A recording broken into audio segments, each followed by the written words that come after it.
Organic పద్ధతిలో మీ చర్మాన్ని తెల్లగా మార్చుకోవాలనుకుంటున్నారా? సంప్రదించండి డాక్టర్ మాధవిని. Hi viewers, India's largest digital media network Suman టీవీకి స్వాగతం. ప్రస్తుతం మనం ఎక్కడికి వచ్చాము అంటే world's biggest pianist and fastest pianist Satish Kumar దగ్గరికి వచ్చేసాము. సతీష్ కుమార్ గారు 9 డాక్టరేట్ అందుకున్నారు. మన ఇండియాలోనే ఏకైక తెలుగు వ్యక్తి సతీష్ కుమార్ గారు. అయితే సతీష్ కుమార్ గారి దగ్గర ఉన్న స్పెషాలిటీ ఏంటి అంటే పియానో, తబలా రెండు ఒకటేసారి ప్లే చేస్తారు. సో దీని వెనకాల ఉన్న అంటే ఇంత టాలెంట్ ఉన్న సతీష్ గారి గురించి మనం అందరం ఒకసారి తెలుసుకోవాలి అంటే ఫస్ట్ వారిని మీట్ అవ్వాలి, ఒకసారి వారిని కలిసి వారికి స్ఫూర్తి ఎవరు, అదేవిధంగా వీరి టాలెంట్ ఉన్న రహస్యాలని, వారి స్టోరీని ఒక్కసారి వారిని అడిగి తెలుసుకుందాం. సో ఏమాత్రం ఆలస్యం చేయకుండా లోపలికి వెళ్ళి సతీష్ గారితో మాట్లాడేద్దాం.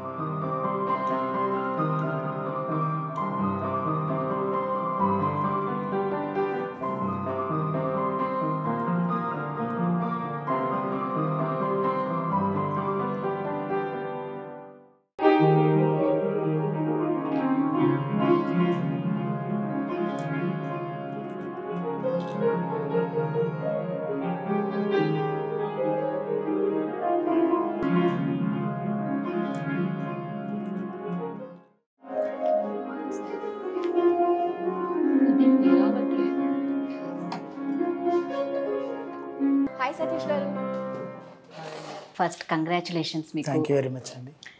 9 డాక్టరేట్ అందుకోవడం అనేది అంత ఈజీ కాదు. దట్టు మన ఇండియాలోనే ఏకైక తెలుగు వ్యక్తి అంటే నిజంగా మేమందరం గర్వించదగ్గ విషయం. చాలా ప్రౌడ్గా హ్యాపీగా ఫీల్ అవ్వాలి. మాకే ఇలా ఉంది అంటే మీకు ఎలా అనిపిస్తుందని? అది యాక్చువల్గా నాకు ఇంకా అది ఒక కళేమో అనిపించింది first.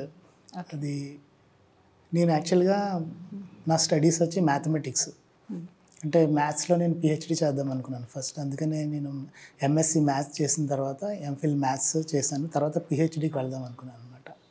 It is unbelievable for me అనమాట.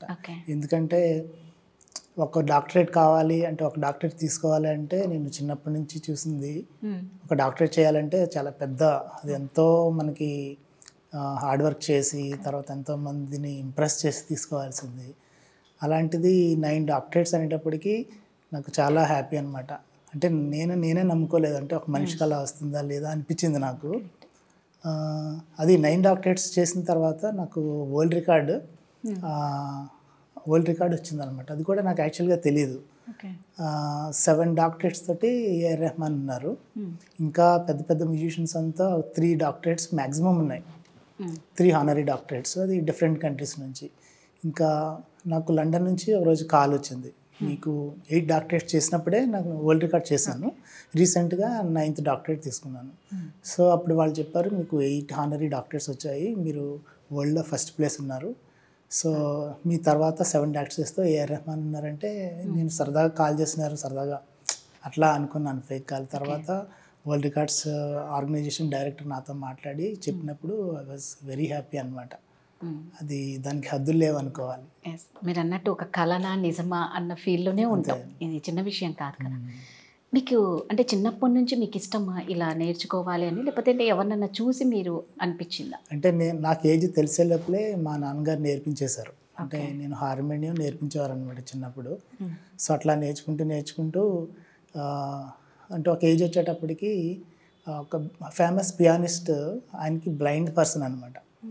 ఆయన చాలా మంచిగా పర్ఫార్మెన్స్, కళ్ళు లేకపోయినా చాలా పర్ఫార్మెన్స్ చాలా బాగుండేది. ఇప్పుడు ఆయన ఇచ్చినవే చాలామంది పిహెచ్డిలో స్టూడెంట్స్ నేర్చుకుని ప్లే చేస్తున్నారు అనమాట.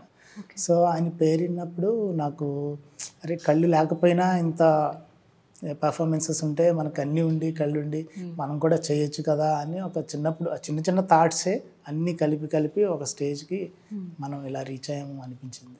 ఏ ఏజ్ నుంచి స్టార్ట్ చేశారు? నేను 2nd క్లాస్ ఏజ్ నుంచి స్టార్ట్ చేశాను. 2nd క్లాస్ నుంచి. ఎలా ఉండేది మీకు ఫ్యామిలీ సపోర్ట్?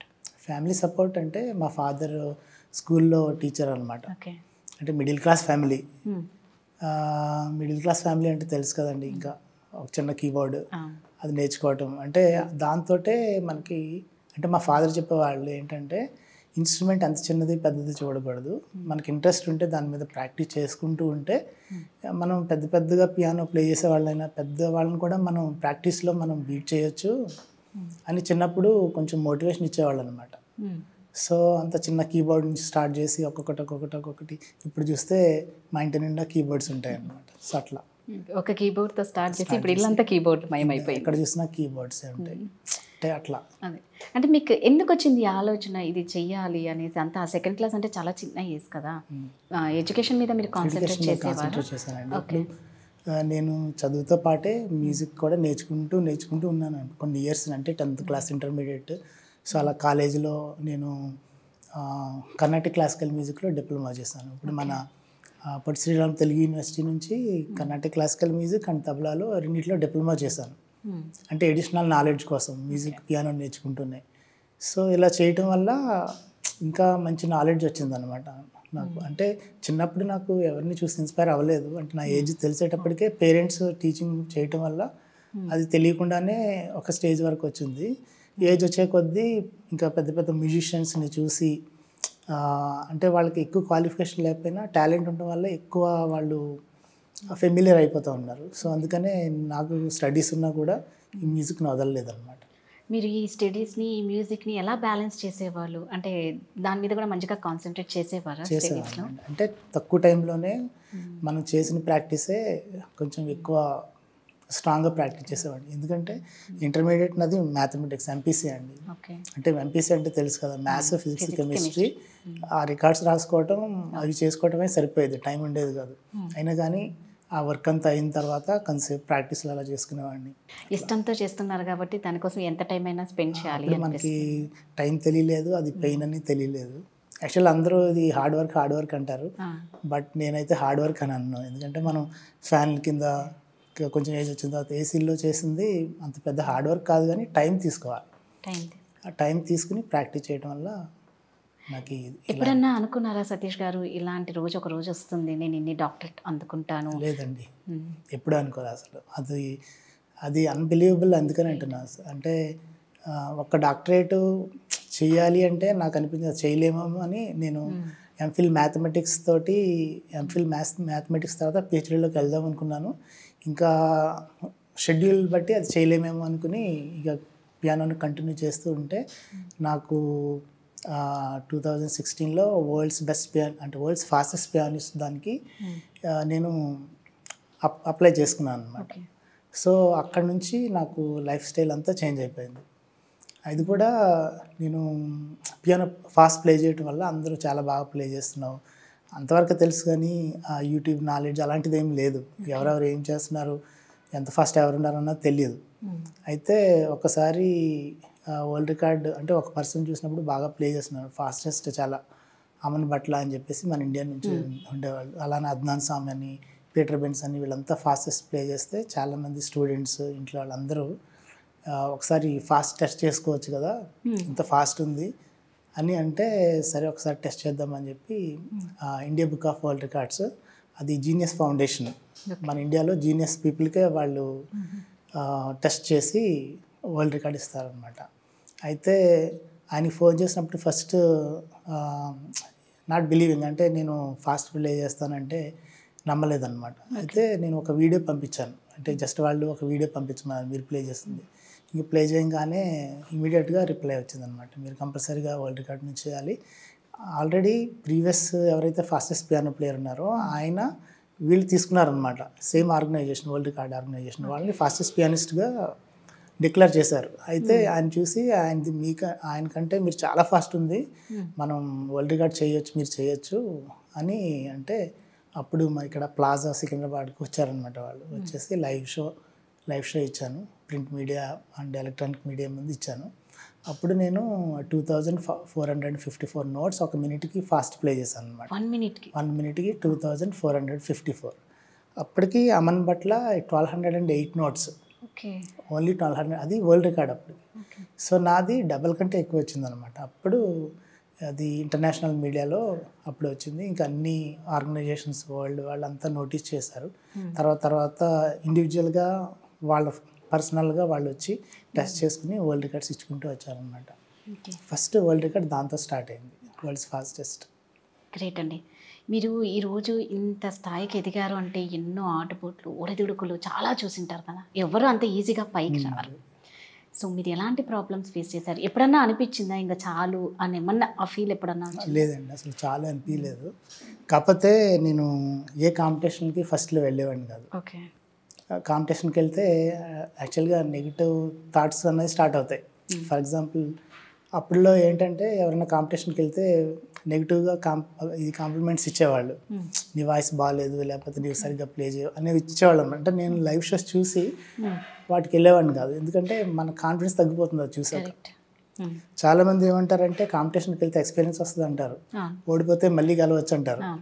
కానీ అంటే నేను సైకాలజీ కొంచెం నేను స్టడీస్ చేశాను కాబట్టి మన కాన్ఫిడెన్స్ తగ్గకూడదు అంటే కాంపిటీషన్కి మనం ఎక్స్పీరియన్స్ చేస్తున్నాం, నేర్చుకుంటున్నాం, ఎగ్జామ్స్ చేస్తున్నాం, అన్నీ చేస్తున్నాం. కానీ వేరే వాళ్ళు చేసే ఎక్స్పీరియన్సెస్ అంటే వాళ్ళు లాస్ అయినవి మనం ఎక్స్పీరియన్సెస్ చూసుకుని వాళ్ళ దగ్గర తెలుసుకుని నేను డైరెక్ట్గా ఇంకా వరల్డ్ రికార్డ్కి వెళ్ళాను అనమాట.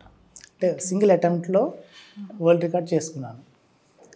ఎందుకంటే ఇప్పుడు నేను ఇన్ని levels certificate courses, diploma, London courses చేసినప్పుడు ప్రతి ఎగ్జామినర్, ప్రతి ప్రొఫెసర్ నన్ను టెస్ట్ చేశారు. ఆల్రెడీ టెస్ట్ చేసుకుంటూ ఇన్ని లెవెల్స్కి వచ్చేసాను. ఇన్ని లెవెల్స్కి వచ్చిన తర్వాత మనం ఎక్కడికైనా వెళ్ళి పార్టిసిపేట్ చేస్తే బై మిస్టేక్ అది ఓడిపోయామనుకోండి, ఈ క్వాలిఫికేషన్ అంతా వేస్ట్ అయిపోతుందేమో అని చెప్పేసి నేను వెళ్ళేవాడిని కాదనమాట. మీరు ఇంత సక్సెస్ఫుల్గా లైఫ్లో ఉన్నారు కదా, సో హ్యాపీ అనేది ఉంటుంది. సో ఇందులో బెస్ట్ అచీవ్మెంట్, మంచి మెమరబుల్ మూమెంట్ ఏముంటాయి? మంచి మెమరబుల్ మూమెంట్ అంటే నేను లాక్డౌన్ టైంలో వరల్డ్స్ బెస్ట్ పియానిస్ట్ దానికోసం వాళ్ళు యుఏఈ నుంచి, షార్జా నుంచి Bravo international book of world records వాళ్ళు కాంపిటీషన్ తీసుకుంటున్నారు అనమాట. వాళ్ళు ఆల్రెడీ చాలామందిని టెస్ట్ చేసి లైవ్ పర్ఫార్మెన్స్ తీసుకుని, ఇంకా నేను already world record holder fastest piano కాబట్టి నన్ను కూడా ఒక పర్ఫార్మెన్స్ ఇమ్మన్నారు. అది యాక్చువల్గా వరల్డ్స్ బెస్ట్ పియానిస్ట్ పర్ఫార్మెన్స్ నాకు వస్తుందని అనుకోలేను నేను. జస్ట్ ఓన్లీ పర్ఫార్మెన్స్ ఇమ్మన్నారు. అయితే వాళ్ళు ఏమన్నారంటే అక్కడ ప్రొఫెసర్స్ వాళ్ళంతా అంటే చాలా బెస్ట్ పియానో ప్లేయర్స్ ఉన్నారు వరల్డ్లో, పీటర్ బెన్స్ అని, వీళ్ళంతా పర్ఫార్మెన్స్ చేశారు. సార్ నేనేమనుకున్నానంటే ఎటు తిప్పినా మళ్ళీ ఆ టూన్స్ అలానే ఉంటాయి కదా, ఒక ఎక్స్పెరిమెంట్ చేద్దామని చెప్పి నేను తబలా అండ్ పియానో కలిపి లైవ్లో ప్లే చేశాను ఆన్లైన్లో. దాంట్లో బెర్క్లీ స్టూడెంట్స్ ఇంకా మిగతా వాళ్ళంతా చూస్తున్నారు, లైవ్లో చూస్తున్నారు అనమాట. సో అప్పటి వరకు ఎవరు అంటే అక్కడున్న ప్రొఫెసర్స్ చాలా సీనియర్స్, అంటే తల పండిపోయి మీరంతా పర్ఫామ్ చేసినా వాళ్ళ ఎక్స్ప్రెషన్స్ బాగున్నాయని రాదు, అంటే అంత నాలెడ్జ్ ఉన్నవాళ్ళు అనమాట. సో ఎప్పుడైతే నేను పియానో తబలా చేశానో దెన్ అక్కడున్న ముగ్గురు పెద్ద ప్రొఫెసర్స్, జడ్జెస్ అంతా they stand up and they clapped for me. అంటే అప్పుడు అలా క్లాప్ చేసినప్పుడు నాకు అర్థమైపోయింది మనకు పాజిటివ్గా ఏదో మంచి జరగవచ్చు అని మనకు అర్థమవుతుంది. సో అది అయిపోయిన తర్వాత ఇమ్మీడియట్గా వాళ్ళు world's best pianist title, you selected for world's best pianist title. అంటే పియానోలో చాలా వేరియేషన్ చేసిన తర్వాత ఒక ఎక్స్పెరిమెంట్ దీని చేశాను అనమాట. సో ఇప్పటివరకు ఒక ఇన్స్ట్రుమెంట్ని piano that piano with left hand, right హ్యాండ్తోనేమో తబలా చేశాను, క్లాసికల్ అండ్ వెస్ట్రన్ కలిపి. సో అక్కడ కూడా ఇండియన్ డైరెక్టర్స్ ఉన్నారు. సో ఇండియన్ డైరెక్టర్స్కి యాక్చువల్గా ఏమవుతుందంటే వెస్ట్రన్ కంటే ఇండియన్ క్లాసికల్ మ్యూజిక్ కొంచెం టచ్ అయితే వాళ్ళకి ఇష్టం ఉంటుంది. సో దానివల్ల కొంచెం వాళ్ళని ఇంప్రెస్ చేయగలిగాను అనమాట. అది నాకు బెస్ట్ మూమెంట్. ఇమీడియట్గా లాక్డౌన్ 2021లో Bravo international world record Sharjah అక్కడ నుంచి రావటం అన్నది నాకు చాలా బాగుంది, మంచి సూపర్ అండి. మీరు అన్నట్టు వెస్టర్న్ ఇండియన్ రెండు కలిపి ఒక చేత్తో వెస్టర్న్ ఒక చేత్తో ఇండియన్ అంటే అది నిజంగా పియానో తబలా ఒకటేసారి ప్లే చేయడం నిజంగా చాలా కష్టమైంది. తర్వాత చాలామంది ట్రై చేశారు కానీ అది ఎవరికి అంటే అది ఎందుకంటే లెఫ్ట్ హ్యాండ్ రైట్ హ్యాండ్ రెండు బ్రెయిన్స్ యూజ్ చేయాలన్నమాట. సో నేను అలా ఎందుకు ట్రై చేశానంటే అంటే స్టడీస్ లేకపోయినా చాలామంది పర్ఫార్మెన్స్ బాగా చేస్తున్నారు, నేను మ్యాథమెటిక్స్ అయ్యండి కొంచెం ఎక్స్ట్రా ట్రై ఏమైనా చేయొచ్చు అని ఒక ఎక్స్పెరిమెంట్ ట్రై చేశాను అనమాట. సో దాంతో నాకు వరల్డ్స్ బెస్ట్ పియానిస్ట్ టైటిల్ రావటం, అక్కడ నుంచి చాలామంది అంటే రీసెంట్గా నేను 9th డాక్టరేట్ తీసుకున్నాను ఘానా నుంచి. అక్కడ వైస్ ఛాన్సలర్ ముందు నేను మళ్ళీ ఒకసారి తబలా అండ్ పియానో పర్ఫామ్ చేశాను అనమాట, పియానో పర్ఫార్మెన్స్. అంటే ఆయన ఇంతకుముందు వీడియోలో చూసారు అంతే, ఈ లైవ్ దాన్ని వీడియో చూసారు, ఇక డైరెక్ట్ ఫేస్ టు ఫేస్ చూస్తే దే వర్ సో హ్యాపీ. వాళ్ళే చెప్పారు డైరెక్ట్గా, ఎప్పుడు చూడలేదు మేము ఒక ఇన్స్ట్రుమెంట్ని ఒక పర్సన్ 2 ఇన్స్ట్రుమెంట్స్ని ప్లే చేయడం అన్నది వాళ్ళకి కూడా చాలా అంటే నేను వాళ్ళని ఇంప్రెస్ చేయగలిగాను అనమాట నా ఎక్స్పెరిమెంట్ తోటి. రైట్. మీరు ఇన్ని అవార్డులు అందుకున్నారు, 9 డాక్టరేట్ అంటే చిన్న విషయం కాదు. సో మీ ఫ్యామిలీకి ఎలా అనిపిస్తుంది? మీకంటే ఓకే, ఇది కలనా నిజమా అన్న ఫీల్ ఉంటుంది. మీ ఫ్యామిలీ వాళ్ళకి ఎలా అనిపిస్తుంది? అంటే మా ఫాదర్ అంటే చాలా హ్యాపీ అండి. ఓకే. ఎందుకంటే అంటే మా ఫాదర్ కూడా నాకు మ్యూజిక్ నేర్పించారు కాబట్టి మా గురువులైనా మా ఫాదర్ మా పేరెంట్స్ అంటే ఇంకా ఈ ఈ మ్యూజిక్కే అంకితం అనమాట మా ఫ్యామిలీ. సో అందుకనే ఇంకా వాళ్ళ హ్యాపీనెస్కి ఇంకా అంతు లేదు, ఇంకా చాలా హ్యాపీ ఉంటారు. మీ లైఫ్ పార్ట్నర్కి ఎలా అనిపించింది? మా లైఫ్ పార్ట్నర్కి అయితే అదొక పెద్ద వండరే. She actually MCA okay. చేస్తూ కాలేజీలో టీచింగ్ ఫ్యాకల్టీ. కంప్యూటర్స్ అంటే మీకు తెలుసు కదా, చాలా ఫాస్ట్ ఉంటారు కదా. అంటే అంటే కంప్యూటర్ నేర్చుకునే వాళ్ళంతా యాక్చువల్గా ఆ స్టాండర్డ్స్ ఉంటాయి. నాదేమో మ్యాథమెటిక్స్. దాంతో మ్యూజిక్ అనేటప్పటికీ అంటే వాళ్ళది మ్యూజిక్ ఫ్యామిలీ కాదు. అంటే మా ఫ్యామిలీ లాగా వాళ్ళకి మ్యూజిక్ నాలెడ్జ్ లేదు. బట్ కానీ ఈ వాళ్ళ ఎస్టిమేషన్ ఏంటంటే కంప్యూటర్ సైన్స్ అంటే ఆ స్టేజ్ వేరే ఉంటుంది. నాది మ్యూజిక్ అనేటప్పటికీ ఎట్లా అయినా మ్యూజిక్ అనేది ఒక డిఫరెంట్ యూనిక్ టాలెంట్ కాబట్టి ఫస్ట్ నుంచి బాగుండేది. తర్వాత పిహెచ్డీలు స్టార్ట్ అవ్వటం, వరల్డ్ రికార్డ్ చేసేటప్పటికి ఈవెన్ మా ఫ్రెండ్స్ కూడా కంప్యూటర్ చేసిన వాళ్ళంతా ఇప్పుడు నేను సౌండ్ ఇంజనీరింగ్ క్లాసెస్ చెప్తానండి. అంటే ఇంతకుముందేమో వాళ్ళు ల్యాప్టాప్ పట్టుకుని నా ముందు ఇయర్ ఫోన్ పెట్టేసుకుని వర్క్ చేసుకుంటూ ఉండేవాళ్ళు. నేనేమో పక్కన రూమ్లో మంచిగా పియానో చేసేవాళ్ళు. ఇప్పుడు వీళ్ళంతా ఏంటంటే నేను ఇప్పుడు నా దగ్గర మ్యాక్ బుక్ ప్రో, ఐమ్యాక్ ఇదంతా మ్యూజిక్ సాఫ్ట్వేర్ తోటి చేయటం. నాది కంప్యూటర్ నాలెడ్జ్ కాదు యాక్చువల్గా, నాది బ్యాక్గ్రౌండ్ కాదు. నేర్చుకోవటం వల్ల వాళ్ళకి కూడా ఏంటి మ్యాథమెటిక్స్ అయ్యండి, మ్యూజిక్ అయ్యండి, వాళ్ళకంటే ఎక్కువ కంప్యూటర్లో యూజ్ చేయటం అన్నది వాళ్ళకి హ్యాపీగా ఫీల్ అయ్యేవాళ్ళు అనమాట. మా మిస్సెస్ కూడా చాలా హ్యాపీ. ఇంత టాలెంట్ ఉంది కదా మీకు, ఇన్ని అవార్డులు వచ్చాయి, అవునండి, ఇన్ని డాక్టరేట్స్ వచ్చాయి. మరి మీరు సినిమాలోకి ఎందుకు వెళ్ళాలని అనిపించట్లేదు? ఆ వైపు ఎందుకు మీరు ఇంట్రెస్ట్ చూపించలేదు? అంటే యాక్చువల్గా చిన్నప్పుడు మ్యూజిక్ డైరెక్షన్ అంటే బాగానే ఉండేది. అంటే నాకు తెలియని ఏజ్లో మ్యూజిక్ డైరెక్టర్ అంటే అన్ని ఇన్స్ట్రుమెంట్స్ రావాలేమో, చాలా నాలెడ్జ్ ఉంటుంది అనుకునేవాడిని. తర్వాత నేను ఈ సౌండ్ ఇంజనీరింగ్, ఈ మ్యూజిక్ ప్రోగ్రామింగ్ కోర్సెస్ చేసేటప్పుడు మ్యూజిక్ డైరెక్షన్ అంటే ఒక సాఫ్ట్వేర్ నేర్చుకుని మంచిగా కొంచెం నాలెడ్జ్ ఉండి ఒక సౌండ్ ఇంజనీర్స్ని అలా పట్టుకుంటే మనం మ్యూజిక్ కంపోజ్ చేసుకోవచ్చు అని అర్థమైంది. అంటే కొంచెం ఈజీ అని తెలిసింది. ఫస్ట్లో దానికి చాలా కష్టమేమో అనుకునేవాడిని. అది కాకుండా నేను నేర్చుకున్న ఈ సబ్జెక్ట్ని స్టూడెంట్స్ త్రూ చాలామందిని ఇక్కడ తయారు చేయాలని చెప్పి ఆ స్కూల్ పెట్టుకుని నేను అంతమందికి నేను ట్రైన్ చేస్తున్నా ఇంటర్నేషనల్ సర్టిఫికేట్ కోర్సెస్. మళ్ళీ మూవీస్లోకి వెళ్తే ఇక్కడ నా మీద ఆల్రెడీ చాలామంది స్టూడెంట్స్ డిపెండ్ అయి ఉన్నారు, డిఫరెంట్ ఇయర్స్లో ఉన్నారు.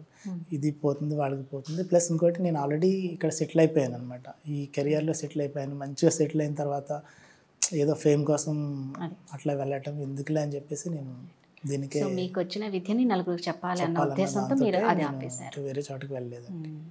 ఆఫర్స్ అయితే చాలా వచ్చాయి స్టార్టింగ్లో, ఇంకా అయినా కానీ నేను అక్కడ వెళ్ళాలనిపించలే. ఇంకా దీంతో నాకు సరిపోతుంది అనమాట.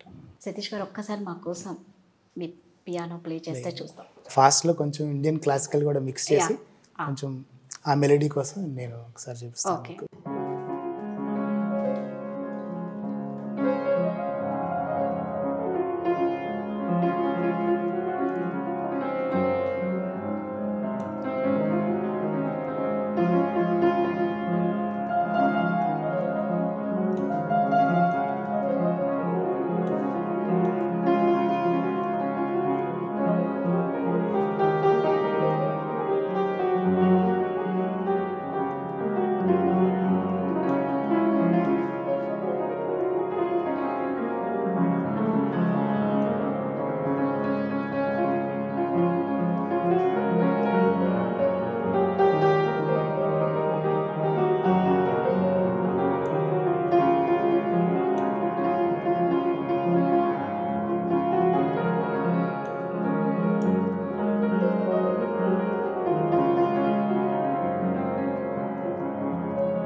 అండి.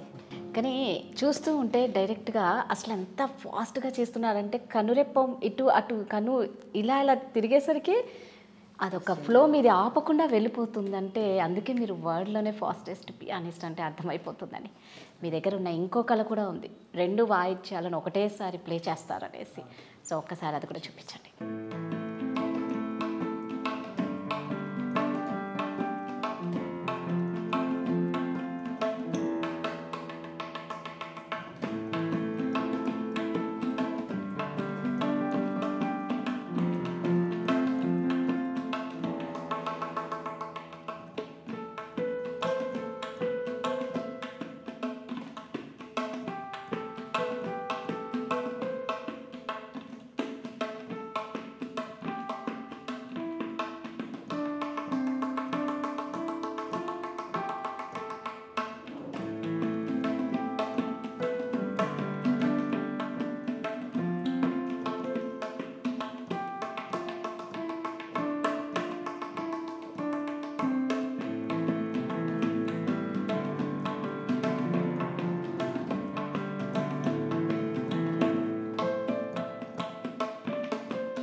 క్లాసికల్.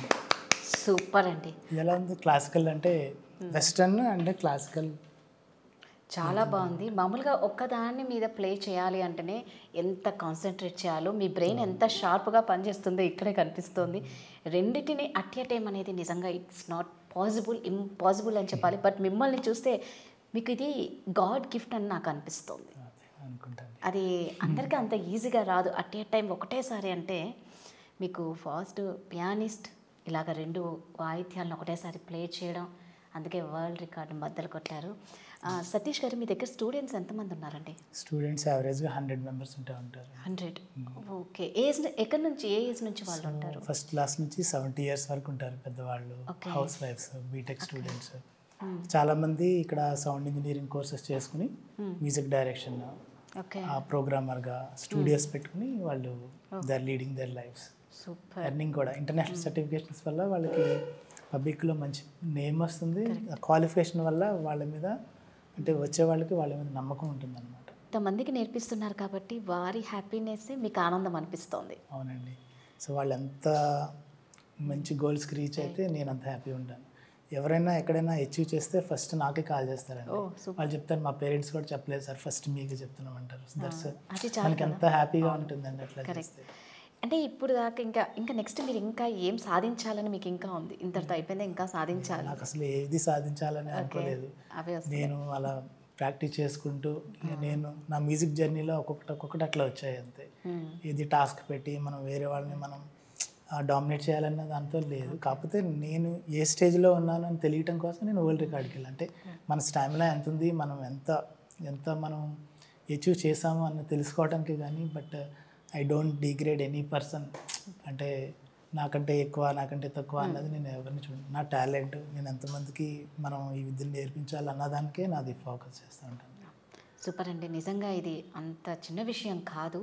ఫాస్టెస్ట్, పియానిస్ట్ అన్న ఇట్లా 2 ఒకటేసారి అంటే నాకు అంటే లైవ్లో చూస్తున్నాను కాబట్టి నిజంగా ఏం అర్థం కాలేదు. ఎంత షార్ప్ ఉండాలి, ఎంత కాన్సన్ట్రేషన్ చేయాలి, మళ్ళా కింద కూడా కాల్ ఒకటి ప్రెస్ చేస్తున్నారు. ఓకే, దాన్ని కూడా బ్యాలెన్స్ చేయాలి. 3 మీద.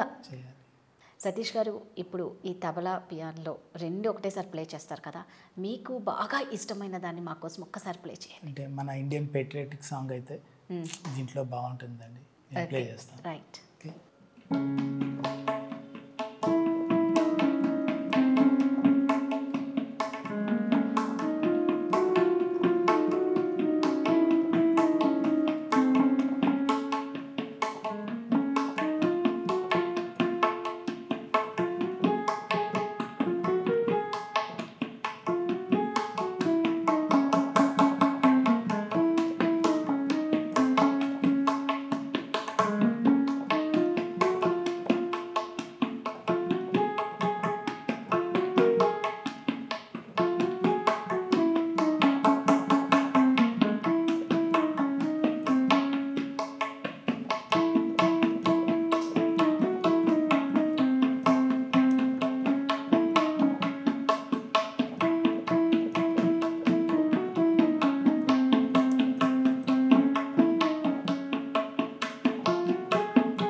సూపర్ అండి.